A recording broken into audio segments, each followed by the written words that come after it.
गुरुर्ब्रह्मा गुरुर्विष्णु गुरुर्देवो महेश्वरा गुरु साक्षात् परब्रह्म तस्मै श्री गुरुवे नमः। ध्यानमूलं गुरुमूर्ति पूजामूलं गुरुपद मंत्रमूलं गुरुवाक मोक्षमूलं गुरुकृपा। अष्टावक्र गीता अध्याय 3 के अब हम 11वें सूत्र को ले रहे हैं। अष्टावक्र जी राजा जनक के आत्मज्ञान की परीक्षा कर रहे हैं। तो पहले सूत्रों में अष्टावक्र जी ने लोभ, काम और स्वामित्व उसके बारे में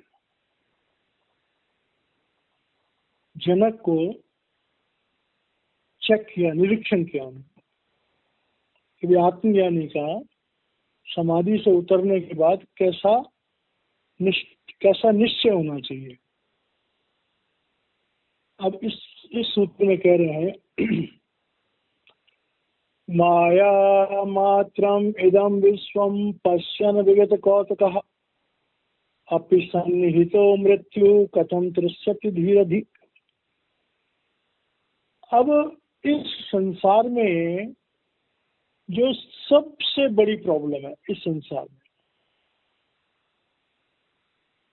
जो इंसान का अज्ञान है, वो अज्ञान इंसान को फलने फूलने में मदद करता है। सारा जहान इस संसार में भौतिक आर्थिक तरक्की करने में लगा हुआ है, अनंत अनंत दौलत इकट्ठी करने में लगा हुआ है। और उसके कारण से समाज में बहुत सारी बुराइयां पनप गई हैं। तो इंसान को क्योंकि ये याद नहीं कि मैंने इस दुनिया से जाना है, इसलिए वो अच्छा बुरा नैतिक अनैतिक तरीके से संसार की चीजें इकट्ठी करता रहता है। और यही संसार में जो पाप हो रहे हैं उनका मूल कारण है। गुरबाणी में आता है कि जिन चलन जानिया सो क्यों करे बिथाओ। जिसको एक बार ये समझ में आ गया कि मुझे एक दिन इस दुनिया से चला जाना है, वो बेकार के धंधे, बेकार की बातें, बेकार के काम क्यों करेगा। वो तो अपने जीवन को संयमित रखेगा कि जिससे उसका गुजारा चल जाए। इस बात को बोल रहे हैं कि माया मात्रम इदम विश्वम पश्यन् विगत कौतुकः। कि संसार का जो कौतुक है, संसार की जो माया है, संसार का ये दृष्टिगोचर जगत जो इतना अच्छा लगता है, इतना सुंदर लगता है, जैसे वो जादूगर कोई खेल कराता है तो जादूगर बड़ी अजीब अजीब चीज दिखाता है, हम कहते हैं वाह बहुत अच्छा है, थोड़ी देर बाद देखा वो गायब हो गया। तो ये संसार जो है एक जादूगर के कौतक की तरह है। ये दृष्टिगोचर संसार जो है एक दिन नाश हो जाएगा। ये बदलता रहता है, ये किसी का नहीं है। जिस इंसान ने इस बात को जान लिया अपि सन्निहितो मृत्यु कथम तृष्यति धीरधि, तो ऐसे इंसान जो है जब अपनी मौत के नजदीक आता है तो फिर उसको जो भय होता है, जो डर होता है, वो नहीं होता। अब देखिए यहाँ पर जितने ज्ञानी लोग हैं, जैसे जैसे वो मौत के नजदीक जाते हैं, वो अपने जीवन को संयमित करते हैं, अपनी रिस्पॉन्सिबिलिटीज को खत्म करते हैं और अपने आप को बंधन मुक्त मौत से पहले कर लेते हैं। लेकिन जो सांसारिक लोग हैं वो मौत के आखिरी घड़ी तक भी फंसे रहते हैं, अपने आप को अलग करते ही नहीं। तो महापुरुष जो हैं, जो राजा जनक को आत्मज्ञान की शिक्षा दी गई थी, दी गई है, उसमें जीते जी मरना, जब हमारी आत्मा शरीर में से निकल करके और पिंड अंड और ब्रह्म को लांग करके अपने निज स्वरूप को देखती है, तब हमें मौत जैसा एक्सपीरियंस होता है। और इसका जिक्र सबने कहा। तो हमेशा की जो जिंदगी है, मतलब मोक्ष जो है, वो तभी मिल सकता है जब हम जीते जी मरना शुरू करें। जैसे कहा गया है कि जीवत माटी हुए रहो, साईं सन्मुख सोए, दादू पहले मर रहो, पाछे मरे सब कोई। Learn to die so that you may begin to live. तो इस श्लोक के द्वारा ये बात हमारे सामने आ रही है। अष्टावक्र जी राजा जनक को कह रहे हैं कि ऐ जनक, तुझे जो आत्मज्ञान की शिक्षा दी गई और तूने जीते जी मरकर देखा, तूने जीते जी अपना पिंडी शरीर, अंडी शरीर और ब्रह्मंडी शरीर त्याग के देखा। अलग बात है कि तुझे वापस आना पड़ा, और वो अनुभव गुरु के पास से तुझे हुआ था। लेकिन इस बात को जान ले कि जो इंसान जीते जी मरना, जीते जी अपनी आत्मा को, अपने निस्वरूप को देखता रहता है, उसके लिए मौत कोई भी चीज नहीं, मौत की कोई वैल्यू नहीं है। ऐसा इंसान जो, ऐसा ज्ञानी जो है, वो तो हमेशा तैयार रहता जाने के लिए। तो मतलब जिंदगी और मृत्यु के उस रहस्य को जनक को बता रहे हैं, क्योंकि जनक राजा है, कितना बड़ा वैभव है, ये आसानी से वो मौत को कैसे स्वीकार कर लेगा। तो आत्मज्ञान में स्थित रहे, उसके लिए संसार की आसक्तियों से विरक्ति, मतलब मोह, कि तुम अपने मोह को, संसार के प्रति जो मोह है, जीवन के प्रति जो मोह है, उस मोह को त्यागो। तो इस सूत्र का असल में मतलब यही है कि आत्मज्ञानी वही गिना जाता है असल में जो जीते जी मरने का जो सिस्टम है, जो ध्यान का, समाधि योग का जो सिस्टम है, उसको वो लगातार करता रहे। अब आगे कह रहे हैं कि निष्प्रहम मानसम यस्य नैराश्ये अपि महात्मनः तस्य आत्मज्ञान प्रपतस्य तुलना केन जायते। अब कह रहे हैं कि वे जिस इंसान को आत्मज्ञान हो गया, उसकी आत्मा ने अंदर के मंडलों में सच का मतलब उसके बाद में त्रिगुणातीत होकर के अपने आत्म स्वरूप को देखा, तो ये संसार की जो इच्छाएं हैं, इस शरीर की, पिंड देश की जो इच्छाएं, ये तो बहुत ही घटिया किस्म की इच्छाएं। जब हम ऊपर की तरफ जाते हैं, अपने अंदर में जाते हैं, तो बाहर की वासनाएं, बाहर का भोजन, बाहर की दौलत, वो कहते नहीं कि 3 लोक की संपदा किरणों समझ जाना साहब। एक साधु के लिए 3 लोक की दौलत क्या तिनके के समान है। तो कह रहे हैं निष्प्रहम मानसम। तब क्या होती है कि ऐसे आत्मज्ञानियों के मन में भी कोई इच्छा नहीं आती। ऐसे आत्मज्ञानियों के मन में भी इच्छा नहीं आती। जो प्रभु की तरफ से मिल जाए वो कभी इच्छा नहीं करते। सच्चा जो सन्यासी है या सच्चा जो आत्मज्ञानी है, वो कभी इच्छा नहीं करता। तो कहता प्रभु जो तेरी रह जाए। तो कह रहे हैं नैराश्ये अपि महात्मनः। और दुनिया की चीजों की इच्छा तो दूर रखो, वो मोक्ष की भी इच्छा नहीं करती। तो गीता के उस उसूल पर चलते हैं कि कर्मण्येवाधिकारस्ते मां फलेषु कदाचन, मां कर्म फल हेतु भू, मां अस्तु संगो अकर्मणः। वो कर्म करके फल की इच्छा नहीं करते, और फल नहीं चाहिए इसलिए कर्म को त्यागते नहीं है। मतलब इंसान अपने जीवन में प्रभु ने जो हमें शरीर दिया, परिवार दिया, माहौल दिया, उसमें जो हमारे धार्मिक सिद्धांत हैं, उनके मुताबिक हमें अच्छी तरह से अपना जीवन बिताना चाहिए और मन में ये विरक्ति पैदा करनी चाहिए। क्योंकि संसार, अच्छा वैसी भी बात है कि जब किसी ने उस उच्च अवस्था को देख लिया हो, माना कोई किसी को राजा की पदवी मिल गई हो और उसका कोई दूसरा भी हिसाब हो, और वो राजा के सीट पे थोड़ी देर बैठ के आ गया हो, तो क्या वो बाद में किसी चौकीदार की या किसी अर्दली की या किसी मालिक की नौकरी कर पाएगा? वक्र जी जनक को कह रहे हैं कि जनक, तूने जो आत्मज्ञान की अवस्था देखी है, तो आत्मज्ञान प्राप्त करने के बाद तुम्हारा फर्ज है कि तुम अपने प्रयासों में लगातार लगे रहो और आत्मतपस्या और अपनी आत्मा में तृप्ति रखो। मतलब कोई भी चीज की कामना मत करो। महापुरुष भी कहते हैं कि सत्संगी को हर समय ये नहीं सोचना चाहिए मुझे सचखंड मिल जाए, मैं ऊपर के मंडलों में चला जाऊं। महाराज जी कहते हैं अपना प्रयास करो, गुरु जब ठीक समझेगा अपने आप हमें उस तरह के अनुभव देगा और उस तरह की तरक्की देगा। क्योंकि एक प्रॉब्लम होती है, हमें कई बार तरक्की मिल जाती है, हम उस तरक्की को बर्दाश्त ही नहीं कर पाते और उसके बाद हमें फिर वापस लौटना पड़ता है। कई केसेस ऐसे देखे गए हैं कि शिष्य ने गुरु से कहा कि महाराज जी मुझे कुछ आत्म तरक्की दो, मुझे आत्म तरक्की मिल गई। अब आत्म तरक्की मिलने के बाद में जो अवस्था हुई वो उससे बर्दाश्त नहीं हुई। तो इस तरह से जो गुरु है, जो परमात्मा है, वो हमारी आध्यात्मिक यात्रा को देखता रहता है। तो वो ये कहता है कि तुम अपने मन में तृप्ति रखो, शांति रखो, संसार की वास्तविकता को जानो। भाई मोक्ष तुम्हारा उद्देश्य होना चाहिए, लेकिन तुम्हारी इच्छा नहीं होनी चाहिए, क्योंकि इच्छा में बांध देती है।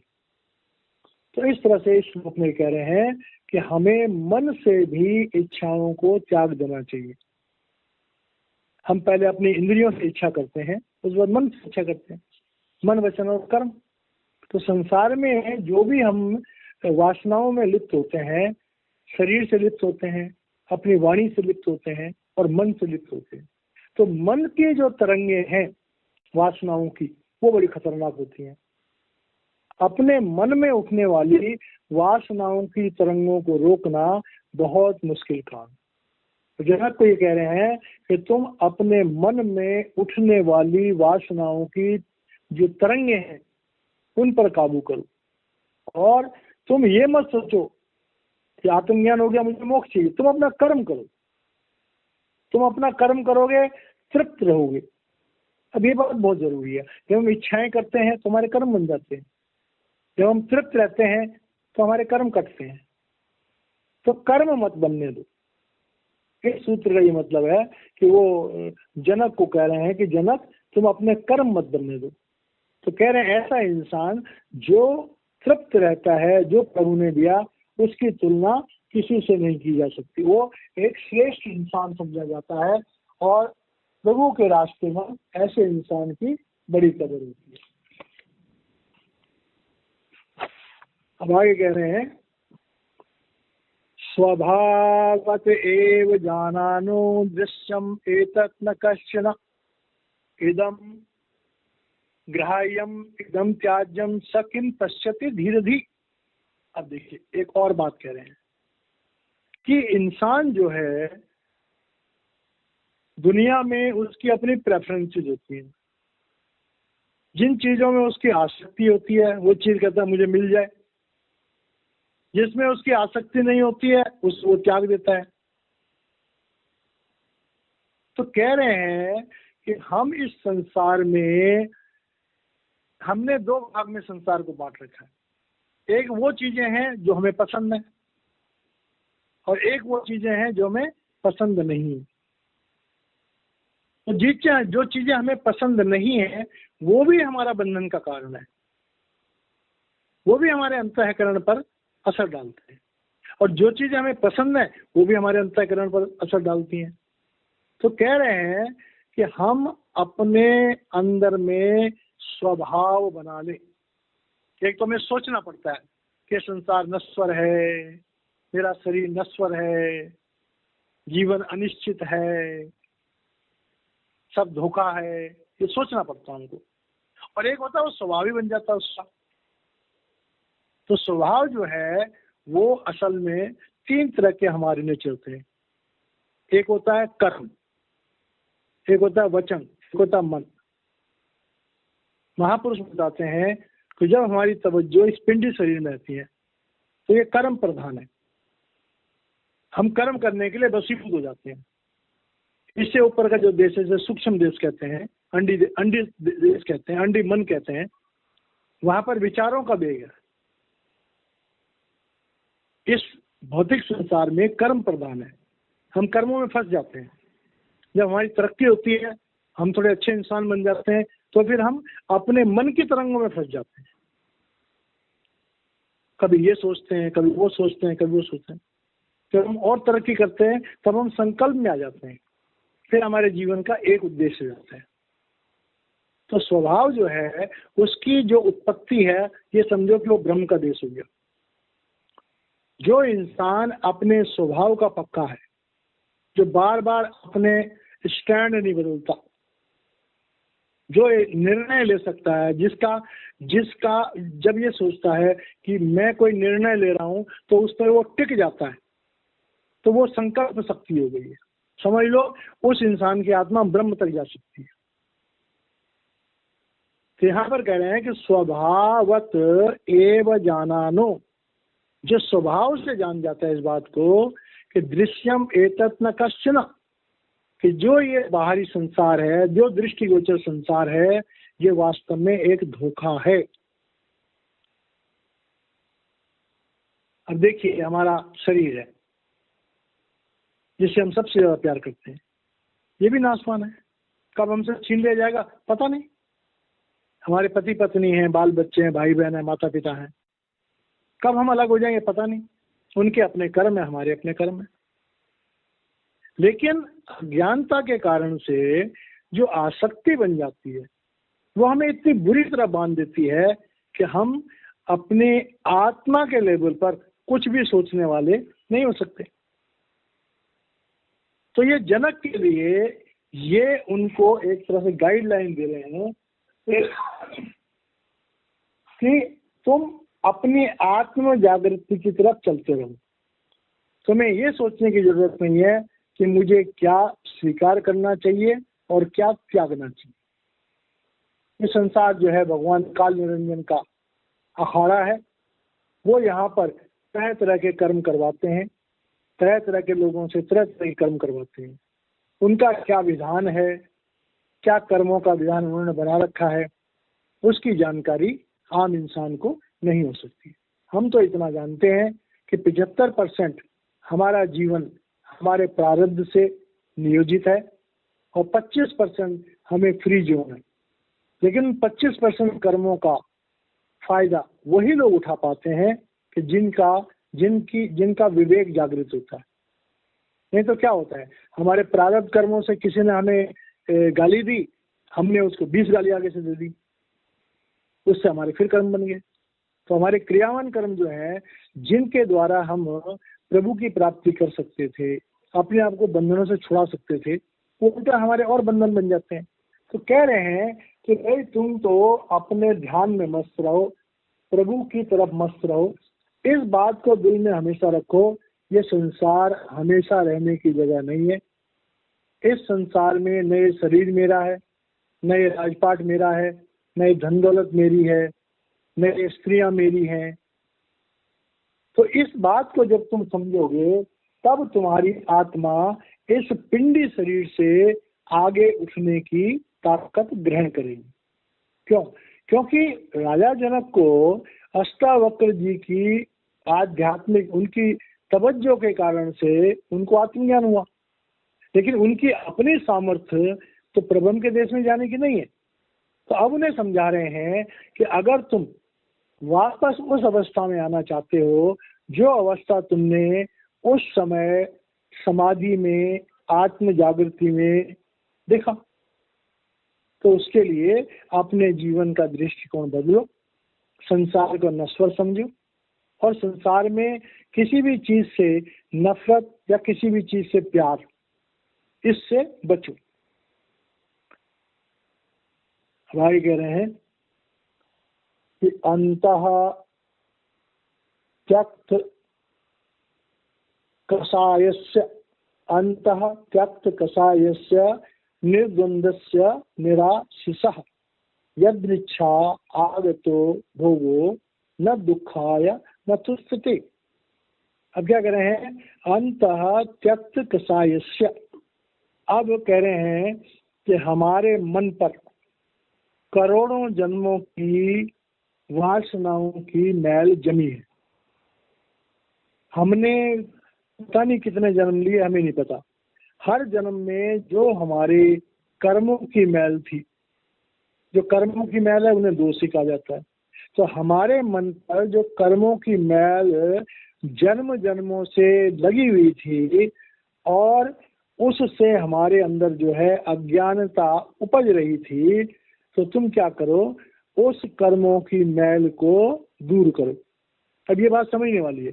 तो कर्मों की मैल दूर कैसे होगी, जो मन पर लगी हुई है।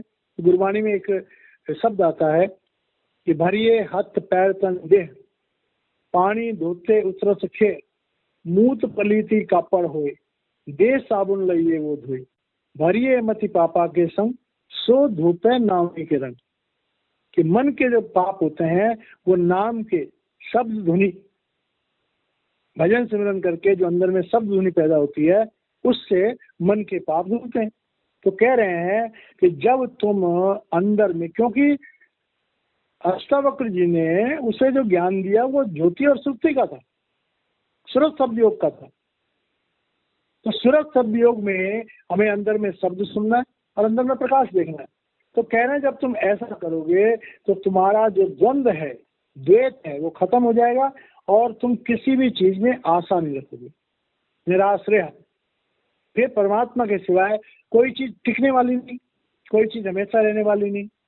तो जब कोई चीज हमेशा रहने वाली नहीं है, जो चीज हमें छोड़नी पड़ेगी, जिस चीज से हमारा लिंक खत्म हो जाएगा, उस चीज से हम ज्यादा मोह रख के क्या करेंगे।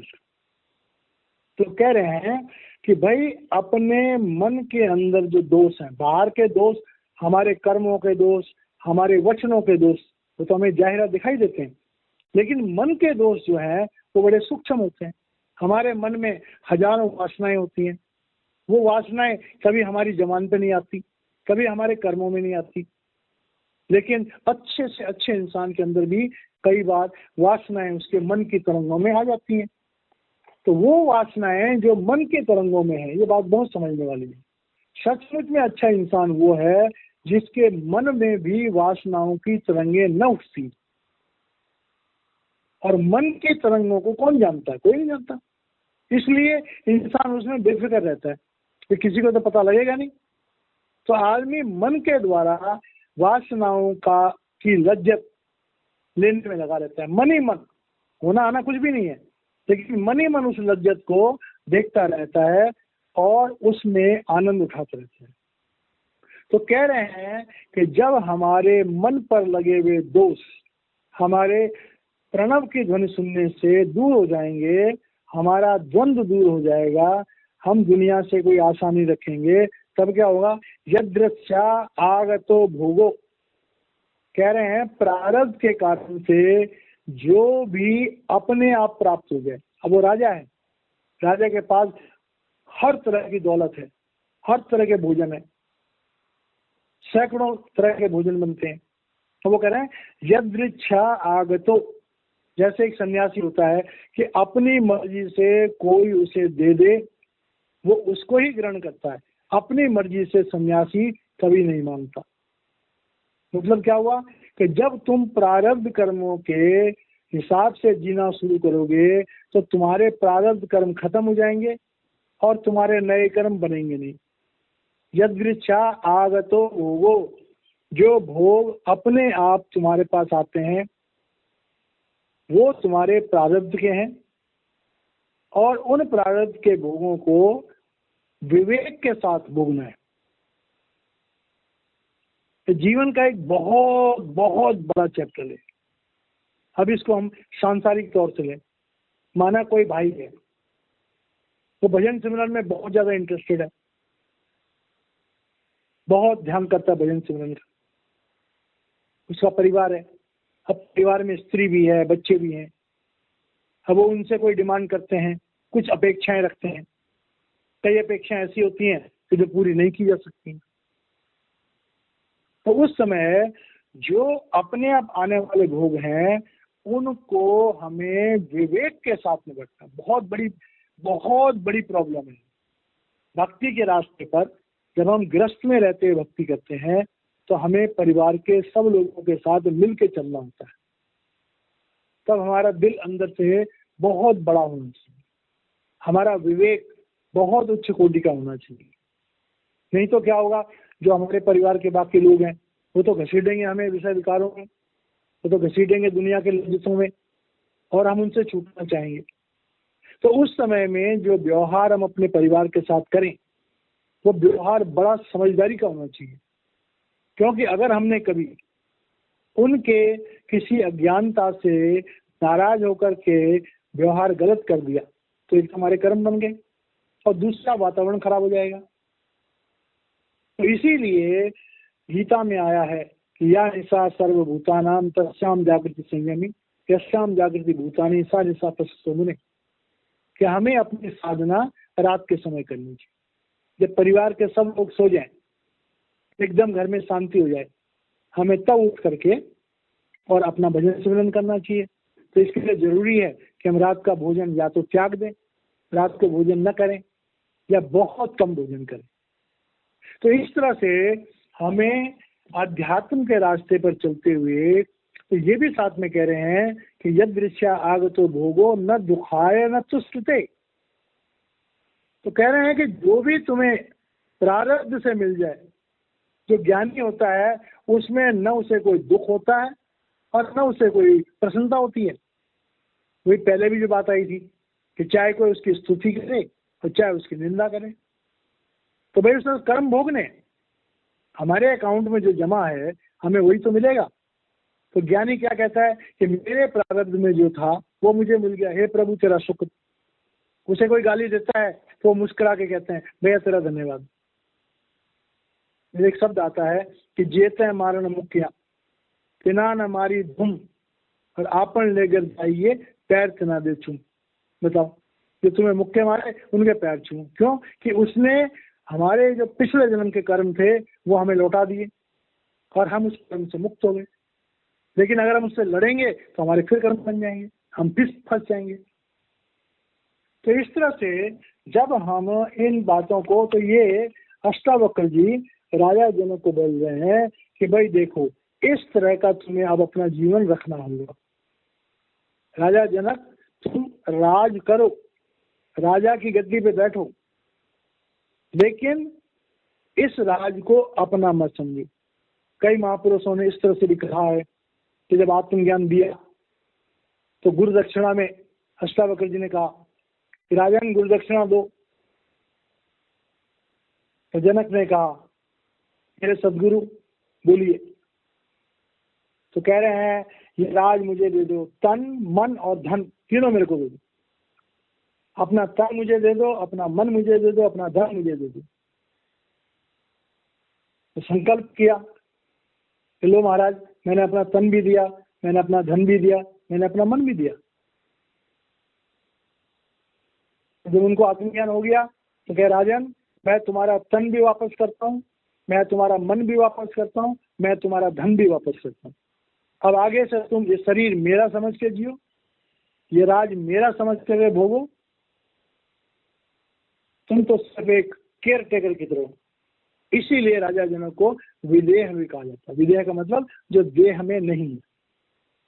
तो कहते हैं कि अष्टावक्र जी इस ज्ञान के बाद राजा जनक ने सब कुछ अपने गुरु का, परमात्मा का समझ करके ही अपना जीवन बिताया और एक सच्चे परमार्थी की तरह, और उनको भी एक सच्चे सदगुरु का पद मिला। राजा जनक आगे चल करके एक महापुरुष बने, एक सत्पुरुष बने। तो इस तरह से अष्टावक्र गीता का जो ये चैप्टर है ये 100% प्रैक्टिकल है। क्योंकि संसार में जो ज्ञान है उसमें ऐसा ज्ञान कि जो जीवन में न उतारा जा सके तो उसका कोई इतना बड़ा महत्व नहीं होता है। लेकिन जो ज्ञान जीवन में उतारा जा सके, अब यहाँ सवाल पैदा होता है, अरे कौन ऐसा कर पाएगा? जो भाई बहन इस रास्ते पे मजबूती से चलते हैं, उनके साथ जो लोग चलने की कोशिश करते हैं, तो आखिर में कहते हैं अरे ये कैसे पॉसिबल है, अरे ये कौन कर पाएगा? अरे कोशिश करोगे तो सब कुछ हो जाएगा। करत करत अभ्यास के जड़मति हो तो सुजान, और रसड़ी आवत जात पे सिल पर पड़त निशान। तो हमारा अभ्यास जो है वो बहुत कीमती है, और जिन भाई बहनों को जिनकी किस्मत में एक सच्चा सदगुरु मिल जाता है, उन्हें सदगुरु के वचनों पर फूल चढ़ाना चाहिए, सदगुरु के बताए हुए रास्ते को अपनाना चाहिए। और ये प्रैक्टिस रोज करने वाली है, कोई एक आध दिन करने से उसका भला होने वाला नहीं है। मृत्यु के आखिरी दिन तक, आखिरी घड़ी तक हमें अपने जीवन को इसी तरह चलाना पड़ेगा। तो इस तरह से हमारा ये 14वां सूत्र हो गया, और हमारा 30वां अध्याय यहाँ पर खत्म हो गया। बाकी हम कल लेंगे। जय महाराज जी की।